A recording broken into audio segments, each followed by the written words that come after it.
Hey, actor friends, it's Michael Kostroff. I've been giving some thought recently to um, a certain element of the difference in how we work in theater and how we work in TV and film.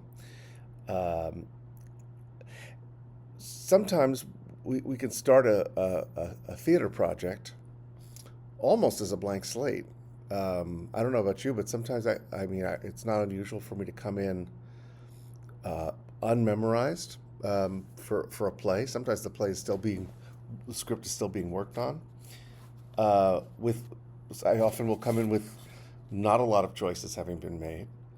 Um, I'm open to seeing what the other actors do and how that affects what I do, and it's sort of very open and very malleable because I know that we have weeks to make those choices and develop what we're going to do together.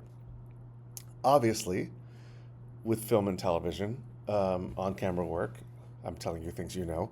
Uh, because it's a different process, we have to come to set a little bit more with more of those decisions having been made. I'm not explaining anything to you that you don't know. This is just the laying the groundwork for what I'm going to talk about. Um, we need to be off book. We need to have made some decisions and figured out, the meat and potatoes, as I call it. What are my objectives? What are my obstacles? What does my character want? All the basic things. And I have some concern. Maybe that's the wrong word. I have some thoughts today about the fact that sometimes with television and film that can push us towards finalizing or over finalizing some of those decisions.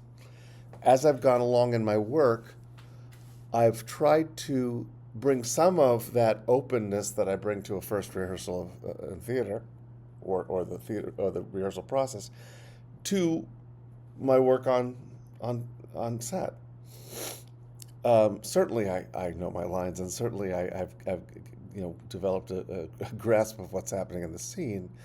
But I want to make sure that I haven't closed the door on um, learning new things about what's happening in the scene and what's happening for my character from what the set looks like, what the other actor brings, new ideas that might occur to me even as the camera is rolling.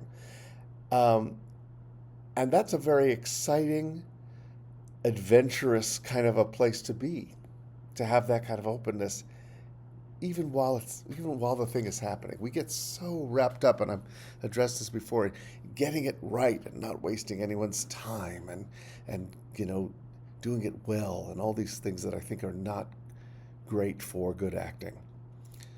Um, I recently was on a long road trip, uh, and it makes for a good metaphor because I knew my destination, I knew my route. What I didn't know is when the light was going to change exactly, when the weather was going to change.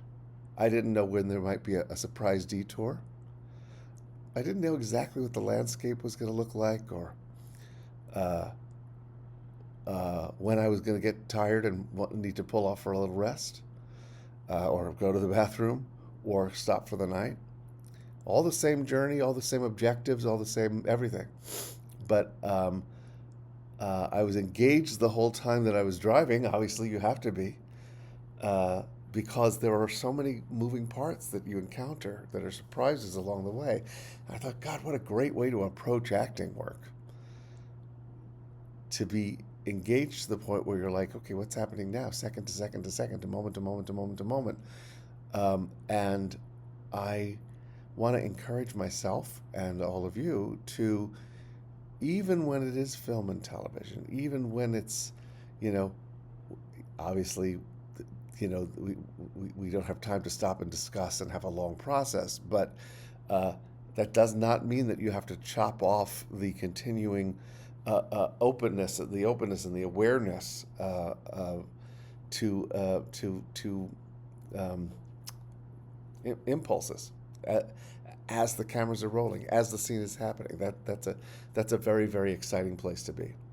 So That's my thought this week. Is let's see if we can bring some of that openness that we bring to the rehearsal process in theater to the film and TV process without grinding things to a halt or seriously slowing things down.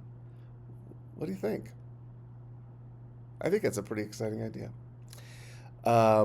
That's my thought this week. I'll be back with more next week. All right. Take care, all.